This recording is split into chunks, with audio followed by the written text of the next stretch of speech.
Hello, and welcome back to my YouTube channel. Today we will see about 8:1 multiplexer. इसके पहले हमने देखा था कल पिछले वीडियो में हमने देखा था कि what is a multiplexer. Multiplexer क्या होता है? मल्टीप्लेक्सर क्या होता है? मल्टीप्लेक्सर में बहुत सारे इनपुट होते हैं और एक आउटपुट होता है। बहुत सारे इनपुट मतलब वो डिपेंड करता है, मतलब वो डिराइव करता है आपके सिलेक्ट इनपुट से। सिलेक्ट इनपुट आकर आपका n है तो आपका उसमें जो डेटा इनपुट रहेगा वो क्या रहेगा आपका 2 to the power n, और उसमें एक ही आउटपुट रहेगा। Now we will see. और हमने कल इसके पहले के वीडियो में 4:1 मल्टीप्लेक्सर भी देखा था। 4:1 मल्टीप्लेक्सर कैसा था? जिसमें n=2 था और 2 to the power 2 = 4। तो उसके हिसाब से आपका जो मल्टीप्लेक्सर 4:1 बन रहा था वो दो सिलेक्ट इनपुट लाइन के हिसाब से और चार डेटा लाइंस के हिसाब से बन रहा था। अभी हमारा अगला वाला मल्टीप्लेक्सर है, इसको शॉर्ट में मक्स भी पढ़ते हैं। तो ये हमारा अगले वाला है 8:1 मक्स। 8:1 मक्स। तो 8:1 मक्स में क्या रहेगा? तो आप देख सकते हैं 2 to the power 3 8 होता है, तो उसमें तीन सिलेक्ट इनपुट रहेंगे। और 2 to the power 3 8 होता है तो उसमें 8 डेटा इनपुट रहेंगे।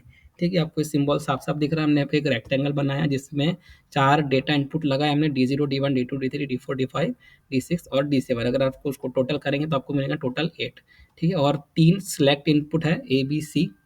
ठीक है, तो ABC तीन है इसलिए 2 to the power 3 क्या होगा? 8। तो ये हो गया आपका 8:1 मल्टीप्लेक्सर। ठीक है, जिस तरह की वर्किंग 4:1 की थी बिल्कुल उसी तरह वर्किंग किसकी है? आपकी 8:1।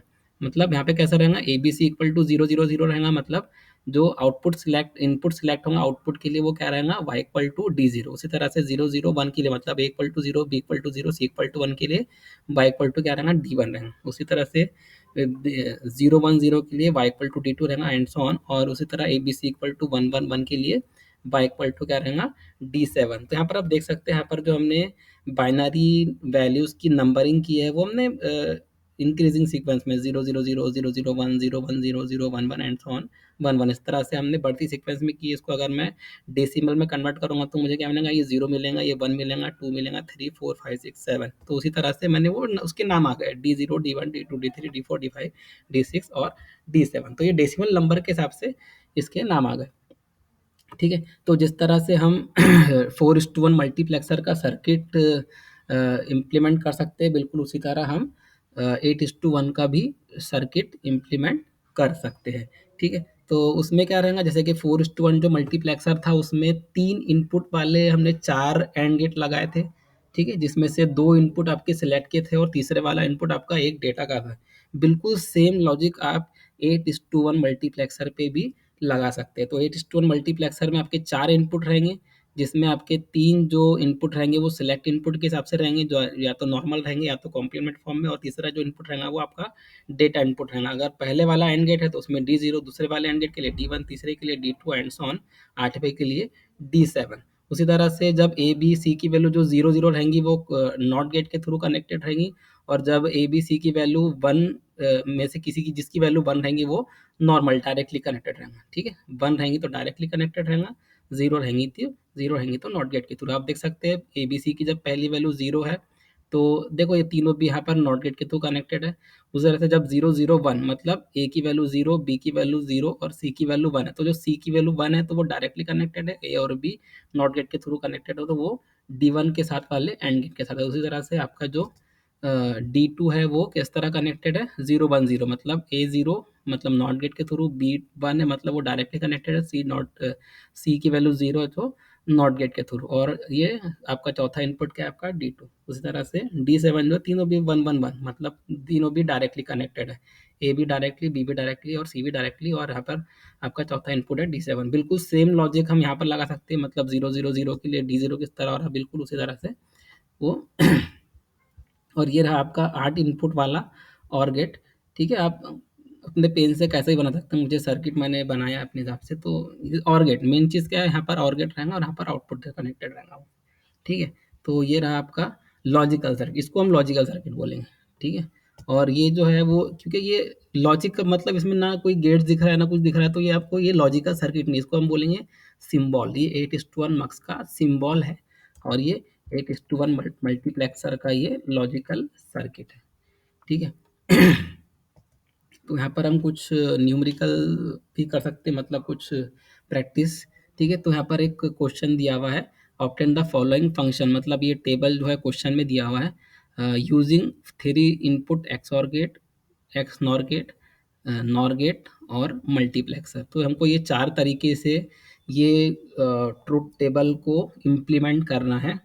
ठीक है, तो आप देख सकते हैं यहाँ पर जो आउटपुट है, ठीक है, देखो जो हमारा एक्सॉरिंग का जो फंडा रहता, उसमें अगर ऑड टाइम वन है तो आउटपुट क्या रहेगा, वन। मतलब आप जो है दो से ज़्यादा इनपुट वाला भी एक्स और गेट डिज़ाइन कर सकते हैं, मतलब दो से ज़्यादा इनपुट वाला भी एक्स और गेट हो सकता है।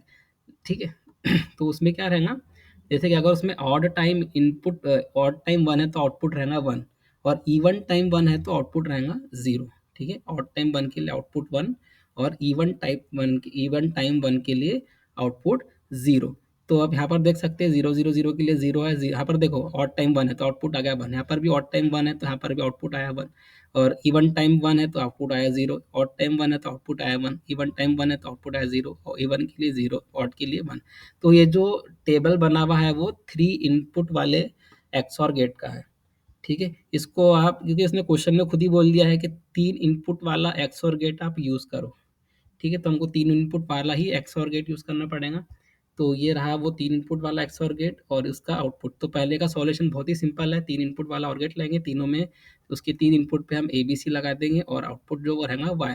तो ये रहेगा आपका, मतलब ए वाई इक्वल टू, आप ये भी लिख सकते हैं Y equal to A XOR with B XOR with C. ठीक है, यहाँ पर क्या लिखेंगे आप, y equal to A XOR with B, मतलब वो जो एक्स और का सिंबल आता है प्लस सर्कल के अंदर वो, फिर B XOR with C.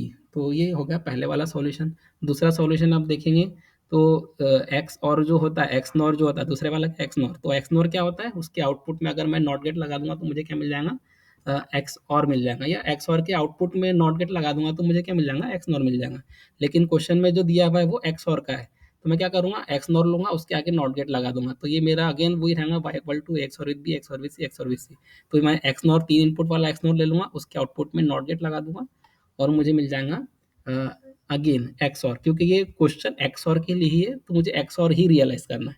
ठीक है, तो मुझे एक्स और रियलाइज़ करना है using XNOR. XNOR gate लगा के मुझे एक्स और रियलाइज़ करना है।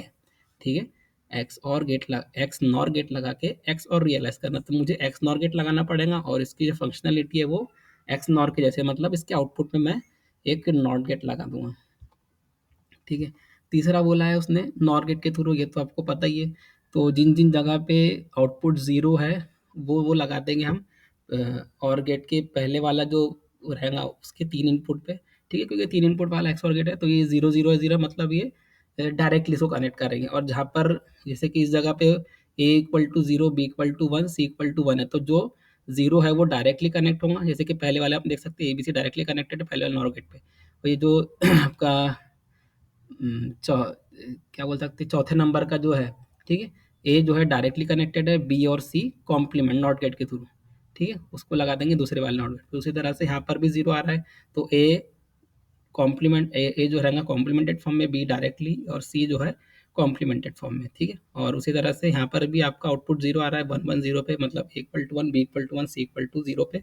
तो ये हो जाएगा आपका ए बार बी बार सी, और ये इसको कनेक्ट कर देंगे हम तीन इनपुट वाले एक्स नॉर गेट पे, और इसको हम कनेक्ट कर देंगे चार इनपुट वाले, सॉरी जो नॉर गेट है, एक्स नॉर नहीं नॉर है।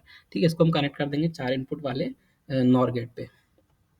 तो ये हो गया आपका circuit realisation using NOR gate. उसी तरह से चौथा वाला क्या बोला उसने, यूजिंग द मल्टमक्स।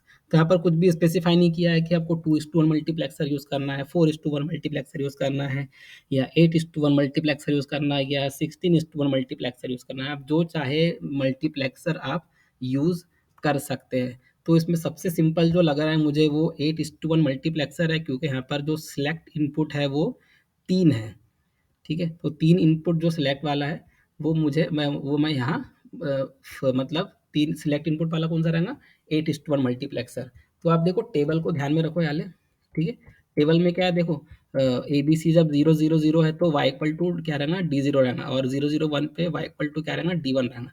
तो यहाँ पर याले प्रॉब्लम में D zero, D one, D two, D three की वैल्यू दी हुई है, मतलब जब A B C equal to 0, 0, 0 रहेगा तो वाई इक्वल टू क्या रहेगा, जीरो, मतलब डी जीरो की वैल्यू क्या है, वन है। दूसरा रहता है 0, 0, 1 के लिए y इक्वल टू क्या है, 1। मतलब y इक्वल टू D1 जो था वो 1 है, और D2 इक्वल टू भी 1 है, D3 equal to 0, D4 equal to 1, D5 equal to 0, D6 equal to 0, और D7 इक्वल टू क्या है 1। मतलब इसको हम इस तरह से पढ़ सकते हैं, ABC इक्वल टू 0 0 के लिए y इक्वल टू 0, 0 0 1 के लिए y इक्वल टू 1, 0 1 0 के लिए y इक्वल टू 1, उसी तरह से 1 1 1 के लिए y इक्वल टू 1। तो अभी मेरे पास में जो D0 D1 D2 3 and so on, इन लोग की जो वैल्यू मुझे दी हुई है, उन लोग की वैल्यू मेरे पास में अवेलेबल है, मैं डायरेक्टली वो वैल्यू उन particular D0 D1 D2 D3 पे मैं कनेक्ट कर दूंगा। ठीक है, तो मैं क्या कर रहा हूँ, तो आप देख सकते हैं यहाँ पे ज़ीरो मतलब जब ज़ीरो ज़ीरो मतलब D0 पे मुझे क्या लगाना है, ज़ीरो, थ्री पे मुझे ज़ीरो लगाना है, D3 पे ज़ीरो लगाना है, D5 पे ज़ीरो लगाना है, और D6 पे ज़ीरो लगाना है, और बाकी जगह मुझे क्या लगाना है, 1 लगाना है। तो D0 पे ज़ीरो लगा दिया, D3 पे ज़ीरो, D5 पे ज़ीरो, D6 पे ज़ीरो। तो मैंने डायरेक्टली एक वायर लिया जो मैंने सबके इनपुट पे लगा दिया। उसी तरह से डी बाकी जो बचे हुए D1 D2 D4 D7, यहाँ पर मैंने क्या लगा दिया, 5 वोल्ट लगा दिया। 5 वोल्ट का मतलब होता है लॉजिक 1। ठीक है, तो ये 0 वोल्ट का मतलब होता है लॉजिक 0, 5 वोल्ट का मतलब होता है लॉजिक 1। ठीक है, मैंने कोई स्ट्रक्चर वही रखा मैंने, अंदर में D0 से लेके D7 तक के एबीसी है, और बीच में उसका नाम डाल दिया मैंने। नाम डालना बहुत ज़रूरी है, अगर आप नाम नहीं डालेंगे तो आपके मार्क्स कट सकते हैं। तो यहाँ पर नाम डालना बहुत इंपॉर्टेंट है, मतलब आप कौन सा मल्टीप्लेक्सर यूज़ कर रहे हैं उसका नाम आप स्पेसिफाई करो। तो 8:1 मल्टीप्लेक्सर आप यूज़ करें, जिसमें 8 इनपुट रहेंगे, 3 सिलेक्ट इनपुट रहेंगे, और एक आउटपुट रहेगा। ये पूरा स्ट्रक्चर बनाना ज़रूरी है। ठीक है, इसके बाद में बाजू में एक छोटा सा क्वेश्चन बना हुआ है, तो क्या बोल रहा है, implement the function F equal to 0 1 3 7 using multiplexer. तो इसको हम 8:1 मल्टीप्लेक्सर यूज़ करके इम्प्लीमेंट कर सकते हैं, क्योंकि स्पेसिफाई नहीं किया है। तो आप देख सकते हैं सबसे बड़ी वैल्यू यहाँ पर क्या है, 7 है। तो उसके लिए हम कम से कम 8:1 मल्टीप्लेक्सर तो यूज़ कर ही सकते हैं। ठीक है, तो जैसे कि यहाँ पर क्या रहेगा, यहाँ पे फंक्शन की वैल्यू क्या रहेंगी, 0 रहेंगी। M0 1 3 7 पे क्या रहेंगी, फंक्शन की वैल्यू 0 रहेंगी, तो बाकी जगह क्या रहेंगी, 1 रहेंगी। ठीक है, तो इसका मतलब क्या है, सॉरी, इन जगह पे वैल्यू क्या रहेंगी, 1 रहेंगी, तो बाकी जगह क्या रहेंगी, 0 रहेंगी। तो मैं M0 M1 M2 M3 पे क्या 7 पे क्या लगा दिया, 1 लगा दूंगा, मतलब प्लस 5 वोल्ट। मतलब M0 M1 M3 M7 मतलब D0 D1 D2 D0 D1 D3 D7। ठीक है, जो आपका 4:1 का D1 D0 D1 D3 है वो है। ठीक है, तो मैं यहाँ पर क्या लगा दूंगा, 5 वोल्ट लगा दूंगा, D0 पे 5 वोल्ट, D1 पे 5 वोल्ट, D3 पे 5 वोल्ट, और D7 पे 5 वोल्ट, और जो बाकी जो है उस पे क्या रहेगा, 0 रहेगा। और 5 वोल्ट का मतलब होता है लॉजिक 1, और इसका मतलब होता है लॉजिक 0। ठीक है, तो इस तरह से हम सर्किट को इम्प्लीमेंट कर सकते हैं। ठीक, so thank you for listening till here. अगर आपको ये वीडियो अच्छा लगा तो लाइक कीजिए और चैनल को सब्सक्राइब कीजिए। Thank you very much.